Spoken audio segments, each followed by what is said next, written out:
Two traders, two fate. One trader becomes a millionaire, the other ends up behind bar.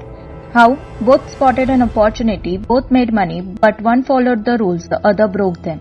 Today we uncover the razor-thin line between legal profit and financial crime. Imagine this, you see gold priced at Rs 60,000 on exchange A and Rs 61,000 on exchange B. You buy here, sell there and pocket the difference. That is arbitrage, risk-free profit, no tricks involved. It is like buying mangoes for Rs 50 in a local market and selling them for Rs 80 at an upscale mall, same mango, different price. Currency traders do this every day, buying dollars where it is cheap, selling where it is expensive. Stock traders do it across exchange like NSE and BSE. Even crypto traders live off arbitrage between global exchange. Legal? 100%. In fact, regulators love arbitrage because it keeps market fair. Prices become balanced, liquidity improves, everyone wins. But what if instead of finding a price difference, you create one? That is manipulation. You spread fake rumors of a big merger, investors rush in, prices shoot up. Then you dump your shares for massive profit. That is the classic pump and dump scam. Harshad Mehta did it in 90s with bank receipt.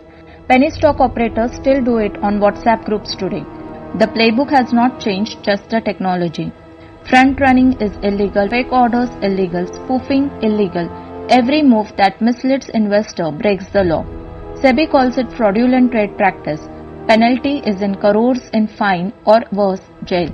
Here is where things get murky. High frequency trading, algos that place thousands of orders in milliseconds, is it legal? Mostly yes, unless you fake demand just to manipulate price. That is spoofing and it is banned. One wrong click and you are on SEBI's radar. Same with scalping and insider tips. Grey areas exist, but the rule of thumb, if your intent is to mislead the market, you have crossed the line. Big players have fallen for this. Harshad Mehta, Rajat Gupta, recently traders in pump and dump telegram rings. All thought they were untouchable until SEBI knocked. From lifetime ban to jail time, market manipulation is financial terrorism. And regulators show no mercy. Arbitrage is legal, manipulation is a crime. The difference? Only intention and transparency.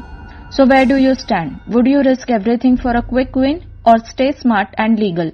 Drop your thoughts in the comments, subscribe for more deep dives where money meets law.